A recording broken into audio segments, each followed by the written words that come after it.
Donc salut les termes, je vais faire avec vous aujourd'hui une correction du bac blanc que je vous avais mis en ligne la semaine dernière. Donc c'est parti, exercice 1, donc on avait un exercice de suite pour commencer. Donc moi je vous conseille toujours de commencer avec votre surligneur, lire correctement l'énoncé. Donc on vous a dit que l'opération elle a été menée en 2016 dans un lycée pour sensibiliser les élèves au gaspillage alimentaire, et qu'elle a comptabilisé 4400 kg, ça va nous intéresser. Cette sensibilisation a pour objectif de réduire, ça nous intéresse, la quantité de déchets de 34%. Un pourcentage, ça veut dire que je vais avoir une variation qui ne va pas être toujours constante, donc je vais être sur une suite géométrique. Là, j'ai quand même pas mal d'informations. On admet que la quantité de déchets est modélisée par une suite. On a alors U0, ça c'est pas tout le temps donné, mais là c'est bien, il nous le donne. Et on sait que notre suite, donc U0, c'est 2016. Ça va commencer à partir de 2016. Et donc, on avait un petit QCM donc, qui était là, où, en fait, on ne vous demandait pas de justification, mais je vais quand même justifier les réponses pour que vous sachiez qu'on ne les mette pas au hasard. Donc, c'est parti. Question 1. On va mettre exercice 1. Hop. Question 1. Donc, on est sur une suite géométrique. Donc, la suite géométrique, vous aviez les petits rappels. Donc, c'était donné la formule. Je me perds dans la feuille. Donc, la formule, elle était donnée là. Hop. Suite géométrique. Hop. Donc, on n'a que à la reporter. Donc, je vous marque ce qui était noté. Allez. Donc, UN est égal à U0 fois QN. Et ensuite, on nous donnait U0 égale 4400. Ok. Et donc, la raison, c'était à vous de la calculer. On vous disait baisse de 34% par an. Et donc, quand on a une baisse, ça veut dire que Q est égal à 1 moins 0,34. Et donc, ça nous fait 0,66. Et donc, pour calculer... donc là, on vous demandait dans le QCM U1 égale, et ben on fait tout simplement U1 est égal à U0, donc 4400, fois Q 0,66, exposant 1. Vous tapez tout ça sur votre calculette, et ça va vous donner 2904. Et donc 2904, c'était celle-ci. On a répondu à notre première question. On passe à la 2. Donc on vous dit UN est une suite donc géométrique. Vous aviez trois choses. Donc on vient de le calculer. Quand j'ai une baisse de 34%, ça veut dire que ma raison, elle est égale à 1 moins 0,34 et ça nous fait 0,66. Donc ça c'était notre raison géométrique facile. Ensuite, on vous demandait la quantité de déchets en 2019 correspond à quel terme?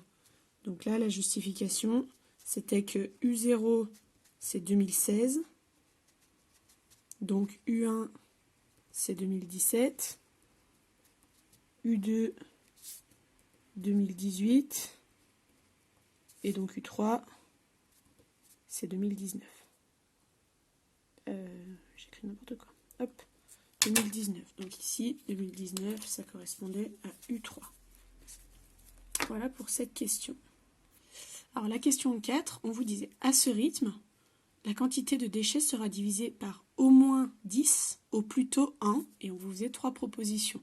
Donc là, il y avait plusieurs façons d'y répondre à cette question. La plus simple, c'était déjà de diviser notre U0 par 10, donc 4400 divisé par 10, ça nous fait 440. Donc on se pose la question, quelle année je vais passer en dessous de la barre des 440? Et bien je vous propose qu'on le calcule directement. On va faire l'essai. Donc 2021, ça correspond à U5. Il faut compter sur vos doigts. Hein. 2022, c'est U6. Et 2023, c'est U7. Donc vous essayez à la calculette. U5, c'est 4440 fois 0,66 exposant 5. Et ça, quand vous le tapez, ça vous fait 551. Donc 551, je ne suis pas passé sous la barre des 440. Donc c'est supérieur à 440. Donc non. U6, ça nous fait 4400 fois 1, 0,66 exposant 6. Et ça, quand je le tape à la calculette, ça me donne 363,7. Et donc là, je suis bien inférieur à 440. Donc, c'est bien en 2022. Et j'ai ma réponse. Bon, toutes les justifications, je répète, elles ne s'étaient pas demandées, mais c'est pour vous aider. Voilà pour cet exercice. On passe au suivant. Donc, exercice 2. On est à nouveau sur un exercice de suite. On va à nouveau s'armer en surligneur pour attraper tout ce qui est important. Donc, on voulait la dépréciation, ça nous intéresse, d'une machine. On sait qu'elle a été achetée ce montant-là, donc 21 674 €, ça va être notre point de départ, début 2016. Ça nous intéresse aussi. Et on dit qu'elle diminue de 11% par an. Donc ça, pareil, ça nous intéresse. Donc on vous dit que U0, donc ça nous intéresse, ça veut bien dire qu'on va utiliser la formule avec le U0 et pas le U1. Et donc on doit calculer la valeur en 2017 et en 2018. Donc c'est parti. Première chose, je retraite les données qui me sont données. Donc U0 est égal à 21 674 et je sais que j'ai une baisse de 11%. Donc Q, la raison, va être égale à 1 moins 0,11 et ça nous fait 0,89. Ça, c'est ma raison. Donc, c'est parti. Quand je calcule mon U1, donc U1, c'est la valeur en 2017, hein, vu que U0, c'était en 2016. Donc, U0, c'est 21 674 fois Q, la raison, exposant 1. Je tape tout ça à ma calculette et ça me donne 19 289,9. U2, donc 2018, exactement la même chose, 21 674 fois 0,89 exposant 2. Je tape tout ça à la calculette et ça me donne 17 167,9. Et j'ai répondu à ma première question. Je passe à la suite.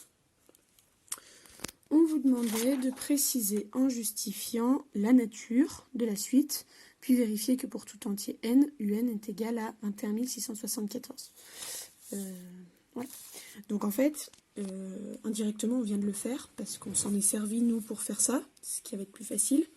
Là, en gros, il faut le démontrer, expliquer pourquoi on a choisi de faire ça. Donc là, c'est plus du français que des maths. Hein. Donc, la raison pour laquelle c'est une suite géométrique, c'est que la variation entre chacune des valeurs, elle n'est pas constante. Donc, il s'agit d'une suite géométrique. Je réponds à ma question, hein. C'est ce qu'on vous demande. Car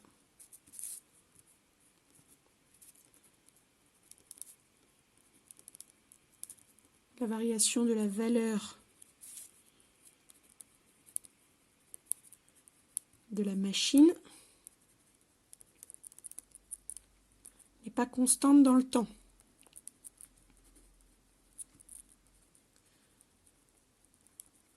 De temps en temps, enfin plus on va avancer dans le temps, plus elle va se déprécier. N'est pas constante. On nous dit elle a été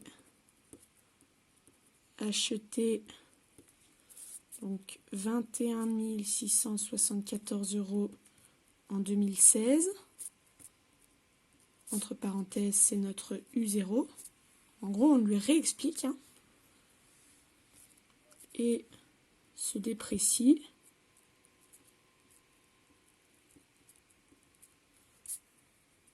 de 11% chaque année. La raison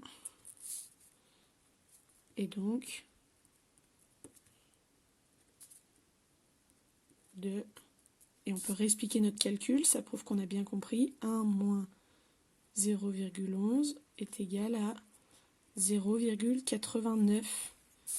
Donc, UN est égal à U0 fois QN, soit UN est égal à 21 674 fois 0,89 N. J'ai réutilisé la formule du cours que j'ai appliquée à notre cas. Et j'ai répondu à ma question, je ne vais pas plus loin. Alors, la question 3, pour le coup, s'il y avait une question un petit peu difficile dans ce devoir, c'était celle-ci. Mais on l'avait déjà traitée. On avait fait des questions exactement similaires à celle-ci dans des exercices sur les suites. Donc, vous savez faire.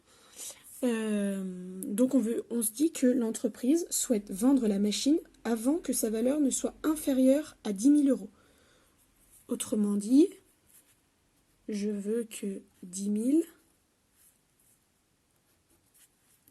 soit supérieur au prix de ma machine. Et le prix de ma machine, il est défini par notre suite. Donc il est défini par 21 674 fois 0,89 N. Et là, notre inconnu, ça va être N. Ça va être à quelle année mon prix va être supérieur à 10 000. Entre quelle et quelle année, je vais passer de en dessus à au-dessous de 10 000. Donc là, il y a plusieurs écoles. La première chose que vous pouviez faire, c'était aller dans votre menu table de votre calculatrice, taper votre fonction, votre suite, hein, c'est comme une fonction, 21 674, j'écris n'importe quoi, 74 fois 0,89 exposant donc x, mais n c'est la même chose.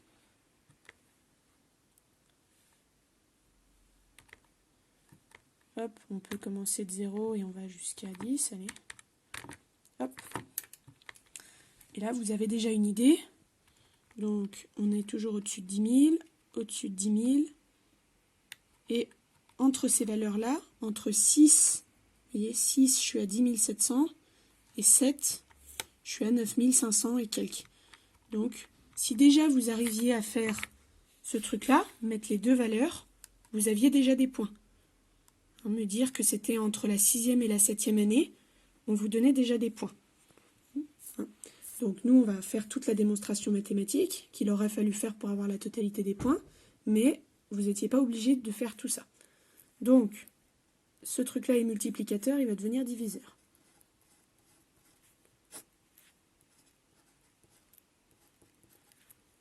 On est toujours supérieur à 0,89 N. Si, hop, je tape ça à la calculette, donc 10 000 divisé par 21 674, ça me donne, on va mettre 0,46, qui doit être supérieur à 0,89 exposant n. Le seul moyen de pouvoir sortir un exposant, c'est d'utiliser le ln. Je vous l'avais expliqué en début d'année, donc c'est ln de 0,46 qui est supérieur à n ln de 0,89. Et ensuite, je vais me retrouver à pouvoir isoler mon n, ici. Donc, ln de 0,46, que je divise par ln de 0,89, et qui va être supérieur à n. Et ça, ma calculette sait le faire. 0,46 divisé par ln de 0,89 et ça nous donne 6,66. Donc c'est notre réponse. C'est le moment où ça c'est ce qui égalise à 10 000. C'est quand je suis à la 6e,6 année. Donc la 6e année et le à peu près 6e mois. Donc ça veut dire que, et ça vous pouvez ensuite le taper, donc U6, ça va nous faire 21 674 fois 0,89 exposant 6. Ça nous fait 10 771. On peut le marquer, 0,6. Et U7, 21 674 fois 0,89 exposant 7. Et ça nous fait 9586. Ça veut dire que si je veux vendre ma machine au-dessus de 10 000 €, il faut bien que je la vende la 6e année. Donc, ça c'est la réponse. Il faut vendre la machine la 6e année. Et donc si U0 c'était 2016, vous comptez sur vos doigts, 2017, 2018, 2019, etc. Donc début 2022, entre parenthèses U6, pour que sa valeur soit supérieure à 10 000 €.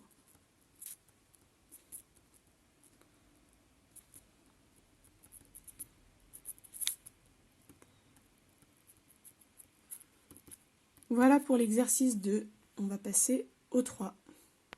Alors le 3, il vous a perturbé parce qu'il y avait beaucoup de texte, pas mal d'informations dont on se fiche complètement. Donc je vous avais vraiment donné comme conseil de vraiment lire l'énoncé. Donc là, dire on s'en fiche. Hein. Moi, ce que je vous conseille, c'était surtout de regarder ce petit schéma. Moi, j'ai regardé d'abord le schéma et ensuite j'ai lu. Donc j'ai une voiture. Je vois que j'ai un panneau qui me signale une route à 80. Donc moi je comprends que la voiture elle est sur 0 mètre, que le panneau il est à 40 mètres, que 10, 20, 30, 40, 50 mètres plus loin j'ai un radar, d'accord? Et ensuite que ma voiture peut continuer à rouler. Donc ce que le petit schéma m'explique, c'est que de la voiture au panneau je peux rouler à 110, et qu'à partir de là, je dois rouler à 80. Et que si je passe devant le panneau, au-dessus d'une certaine vitesse, je vais être flashé. C'est ce que je comprends de ce schéma. Donc, que me dit le texte? Étudie l'évolution de la vitesse des véhicules à l'approche d'une zone, un panneau de limitation de vitesse à 80 km/h. Donc, tout ça, on l'avait compris. Le panneau d'entrée dans la zone de contrôle, non représenté sur le schéma, est situé 400 mètres avant le panneau. Donc finalement, c'est quelque chose qui est avant, qui ne nous intéresse pas vraiment. Ce dernier est situé à 40 mètres après le début de la zone d'étude. Donc c'est-à-dire ici. J'ai un panneau à 40 mètres du début de la zone d'étude. On l'avait compris. Le radar automatique se trouve 50 mètres après le panneau. Donc il est là. De 40 mètres à 90, j'ai bien mes 50 mètres. Donc tout ça, c'est cohérent. Et on admet que le radar se déclenche lorsque le véhicule passe devant celui-ci en excès de vitesse. Ça veut dire que si mon véhicule a cette hauteur-là, à 90 mètres depuis le début de la zone d'étude, il est au-dessus de 80 km/h, il sera en excès de vitesse. Donc le radar se déclenche. Et ensuite, on nous donne une petite précision. On vous dit les radars routiers ont une marge de tolérance. Lorsque la vitesse est limitée à 80, le flash se déclenche si la vitesse du véhicule est strictement supérieure à 85. Ça, c'est très important. Finalement, j'ai 5 km/h de battement. Ça, c'est ce que m'annonçait l'énoncé. Donc ensuite, j'avais un petit schéma où on me disait le véhicule se présente dans la zone d'étude. Donc c'est les mètres ici et la vitesse. Ça veut dire qu'à 0 mètre, ici, il est encore à 105 km/h. Il avait le droit. D'accord? Et il voit le panneau à 80, donc il ralentit. Ok. On sait qu'il y a ici, sur 40 mètres, j'ai bien mon panneau. Et là, à 90 mètres, j'ai mon radar. Donc en fait, c'est ici qu'il peut se faire flasher. Donc c'est parti pour répondre aux questions. Donc on vous demandait de donner la vitesse du véhicule lorsque celui-ci franchit le panneau de limitation. Donc le panneau de limitation, il était là, il était à 40. Donc la question 1, c'était finalement donner f de 40, ici. Donc on le faisait à la règle, hein, vous me faites passer n'importe comment. Hop. Tac, tac, tac, tac, tac, tac. Et ça nous donnait 78. 78 km/h. Au moment où il franchit le panneau, il est déjà en dessous de 80 km/h. Question 2. On vous demandait de déterminer les zones où le véhicule décélère, c'est-à-dire où il ralentit. Donc les zones où le véhicule décélère, c'est de là à là, finalement. Là, il ralentit. Et puis, il ralentit aussi de là à là. Donc, véhicule décélère. Je vous fais pas des belles phrases. Sur l'intervalle 0,45. Donc, entre 0 et 45 mètres, il est en train de ralentir. Et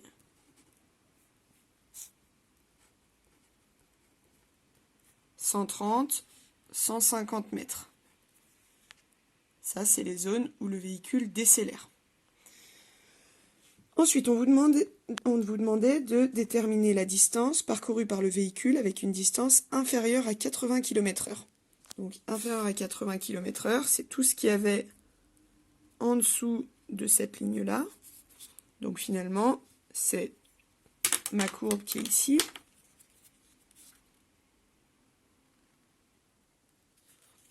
Hop. Et du coup, quand la vitesse est inférieure à 80 km/h, c'est dans l'intervalle 30-65 mètres. Donc, 65 moins 30, ça fait 35 mètres. Elle parcourt 35 mètres à moins de 80 km/h.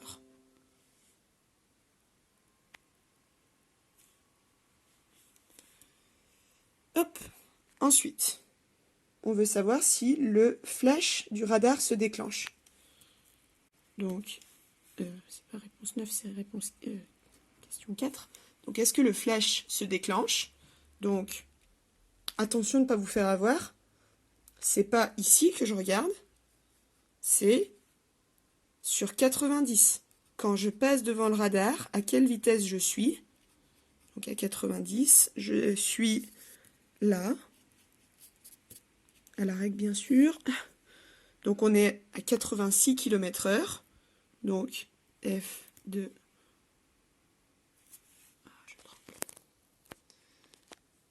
J'en attrape des crampes. F de 90, c'est 86 km/h.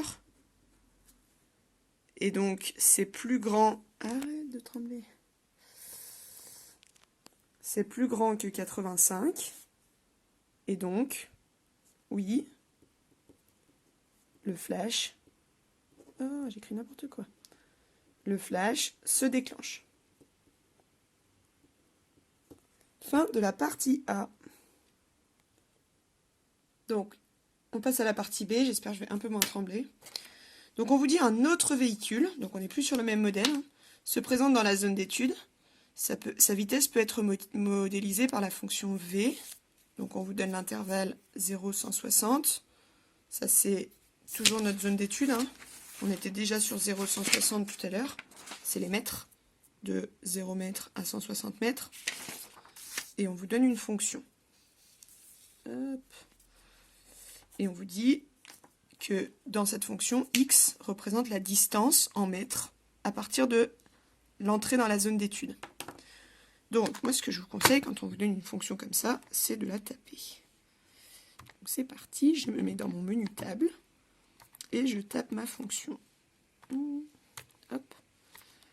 Donc, c'est parti. Attention, elle était un peu bizarre, celle-ci est plein de zéros. Donc, 0,1, 2, 3, 4, 2, 3, 4, hop, x au cube, plus 0,012 x au carré, moins x plus 105. Donc j'ai tapé ma fonction. Et ça va me servir. Donc, première question, vous demandez de calculer V de 40. V de 40, il me suffit de remplacer 40, les x par 40 dans ma fonction. Donc, ma calculette, elle va le faire très très bien. Et finalement, une fois que vous l'avez tapé là-dedans, vous allez dans table. Et là, vous tapez directement 40. Et ça vous donne tout de suite la valeur de V de 40. Donc V de 40, c'est 81,64. Voilà. Et là, vous avez répondu à la question. On vous demandait ensuite, est-ce que le flash se déclenche? Donc, question 2, flash. Donc, je vous rappelle que pour que le flash se déclenche, il faut passer devant le radar en excès de vitesse. Donc, ce n'est pas V de 40 ici, c'est V de 90. Est-ce qu'au 90e mètre, à quelle vitesse je suis? Donc, une fois que j'ai tapé ma fonction, après, j'ai juste à changer les chiffres. Là, je veux ici 90. Donc, 90, ça me fait 83,04. Donc, devant le radar, le véhicule roule à 83,04 km/h.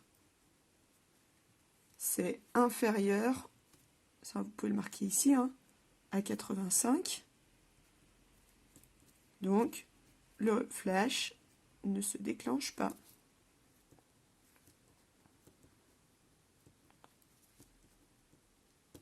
Non, le flash ne se déclenche pas. Ensuite, on vous disait,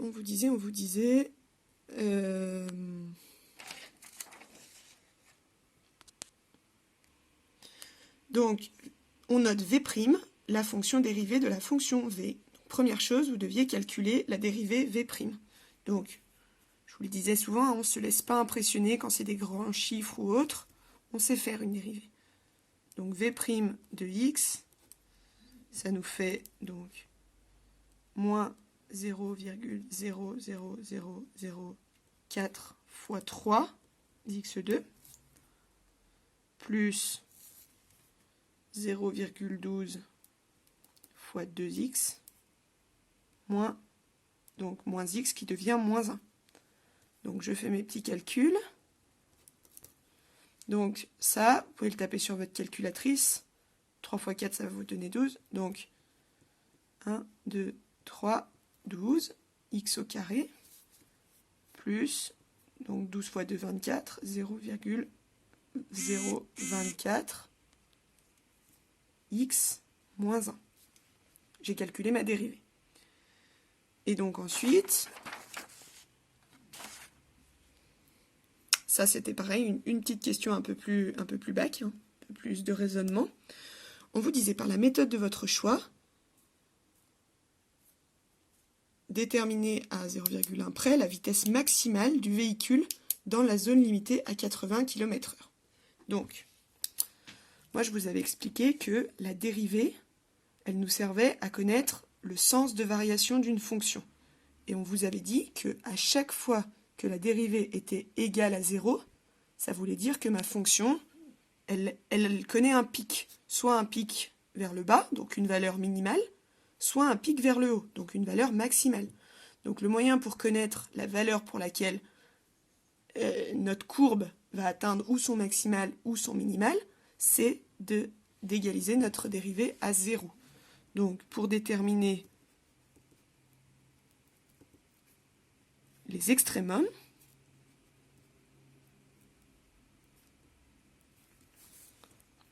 les extrémums locaux, donc entre parenthèses max ou minimum, il faut égaliser la dérivée à 0, comme si vous vouliez faire le tableau de variation.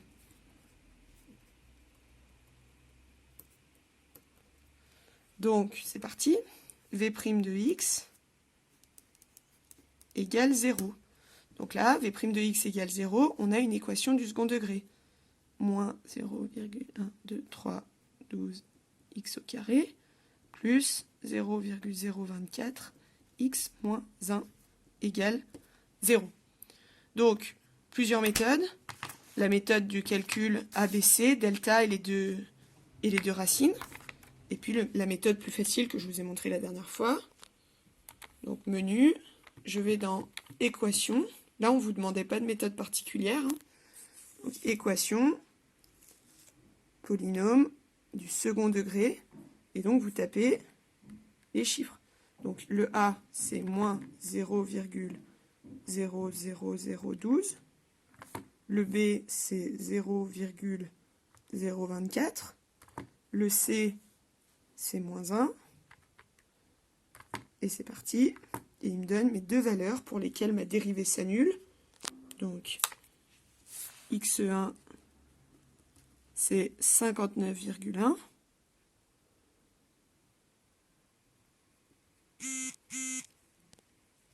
Et x2, c'est 140,8. Ça veut dire que ma courbe, elle va être soit atteindre un maximum ici, soit atteindre un maximum ici, mais c'est-à-dire qu'elle va avoir deux pics. Donc c'est parti pour le savoir. Cette fois-ci, on va retourner dans la table de notre courbe. Là, on les avait déjà. Et là, je vais aller remplacer par mes valeurs. Donc 59,1, ça me donne 79. Donc V de... Donc à 59 mètres. À 59 mètres, ma voiture, elle roule à 79,6 km/h. Donc vous pouvez reprendre, hein, si ça vous aide, ce petit schéma là. Donc ici, dans cette zone-là, elle atteint peut-être sans doute le minimum, c'est-à-dire qu'à là, 59 mètres, elle est à 79 km/h. Donc elle est bien en dessous des 80. Et même chose pour 140, à 140 mètres, donc une fois après avoir passé le radar, 140,8, pour être précis, on est à 90,4 km/h. Ça veut dire qu'elle a réaccéléré, hein. Donc c'est dans cette zone-là. Elle a ralenti pour passer le radar et elle a réaccéléré. Et donc elle est à 90,4. Donc ça veut dire qu'ici, c'est le minimum et qu'ici, elle atteint son maximum. Donc, vitesse maximum de 90,4 à 140 mètres. Voilà ce qu'on vous demandait dans cet exercice. Et on passe au dernier. Alors c'est parti, dernier exercice. On est reparti avec notre petit stabilo. Donc on parle de déchets biodégradables qui sont compostables. On vous dit que le compostage est un processus long qui demande de 3 à 9 mois. Durant ce processus, la température du compost varie. L'évolution de la température en degrés du compost entre le 90e et le 140e jour est modélisée par la fonction f. Donc la fonction f va nous donner la température, hein, et elle va aller du 90e au 140e jour. Donc c'est l'intervalle d'étude. Et on vous donne la fonction. Et x représente le temps en jours. Donc ici, on va faire varier des jours pour avoir une certaine température. Donc c'est parti. Justifier que la température du compost au 90e jour, par le modèle, est environ égale à 32. Donc la température, elle est donnée par la fonction, et les jours, c'est les x. Donc en fait, on nous demande ici tout simplement de calculer f de 90, le 90e jour. Donc f de 90, moi ce que je vous conseille toujours, hein, c'est d'aller directement dans le menu table de votre calculatrice, de taper votre fonction, comme ça vous n'avez pas d'erreur de signe. Hop, vous la tapez directement correctement. 0,0044 x au carré moins 1,2667 x plus 110. Hop, et là, on remplace directement, on met la valeur qui nous intéresse. Et il va faire le calcul tout seul. Donc f de 90, ça me donne 31,6, soit environ 32 degrés Celsius, et ce qu'il fallait démontrer. Donc, un vrai jour de bac, vous essayeriez de me faire une meilleure phrase, mais dans l'idée, c'est ce qu'on vous demandait. Ensuite, on vous disait, complétez le tableau de valeurs noté en annexe B. Je vais chercher mon tableau. Alors, voilà mon petit tableau. Donc, 90, on vient de le trouver, c'était 31,6. Vous voyez qu'une fois que vous avez tapé votre fonction, c'est super simple, on n'a plus qu'à remplacer. Donc, 95, ça me fait 29,4. Ah, c'est reparti, j'ai un tremblote. Ensuite, on avait 100 qui nous faisait 27,3. 110 qui nous faisait 23,9. 120 qui nous faisait 21,36. 130 qui nous faisait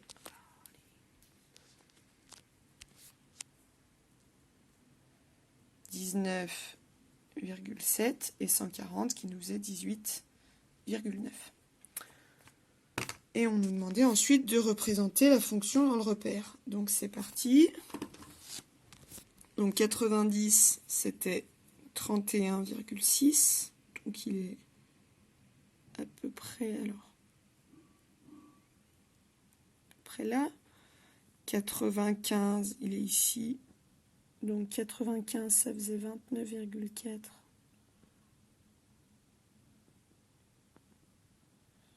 On est là. Ensuite, 100, ça nous faisait 27,3.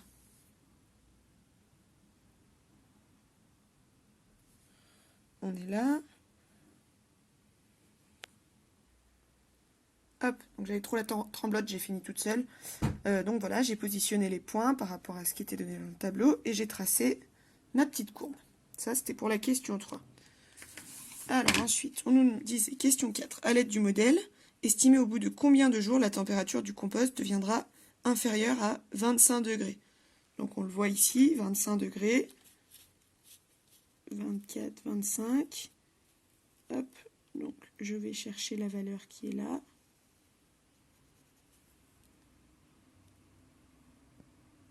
Et donc la valeur qui est là, si je ne m'y prends pas n'importe comment, j'arrive sur 107. Donc ça veut dire le 107e jour, la température est inférieure à 25 degrés. Sinon, vous pouvez directement regarder sur votre calculatrice, hein, en paramétrant votre table. Ça vous le donnez aussi. Vous pouviez aller par exemple de 100 à 110. Et les valeurs s'affichaient. Vous pouviez voir, hein, que c'est bien à 106, je suis encore supérieur à 25. Et à 107, je suis bien inférieur. Donc, pas de souci. Et dernière question. Donc peut-être un peu plus technique aussi, hein, qui demande un peu de raisonnement. Un compost est prêt à être utilisé lorsque sa température se stabilise, ce qui se traduit sur le modèle par la condition f' de x supérieur à moins 0,1. Et donc, donner une estimation du nombre de jours à partir duquel ce compost sera prêt à être utilisé. Donc nous, ce qu'on nous dit, c'est f' de x supérieur à moins 0,1. Donc première chose qu'il faut que je fasse, c'est calculer f' de x. Donc f' de x, c'est 0,0044 fois 2x moins 1,2667. Voilà, la dérivée de x fait 1 et la dérivée de 110 fait 0. Donc ça me donne donc 44 fois 2, ça va faire 88. Donc 0,88x moins 1,667. Quand vous me faisiez ça, vous aviez déjà quelques points. Et ensuite, on va se resservir simplement de l'énoncé. Cette fois-ci, on ne va pas l'égaliser à 0, on va la comparer avec moins 0,01, juste parce que c'est ce qu'on nous a demandé. Donc 0,0088, x moins est supérieur à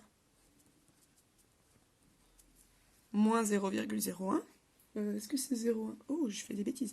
Il n'y a pas de 0 là. Donc c'est moins 0,1, excusez-moi.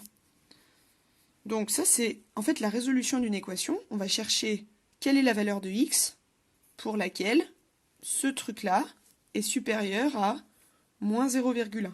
Donc je garde les x à gauche, 0,088x est supérieur à moins 0,01 plus ce truc-là qui passe de l'autre côté, donc 1,2667.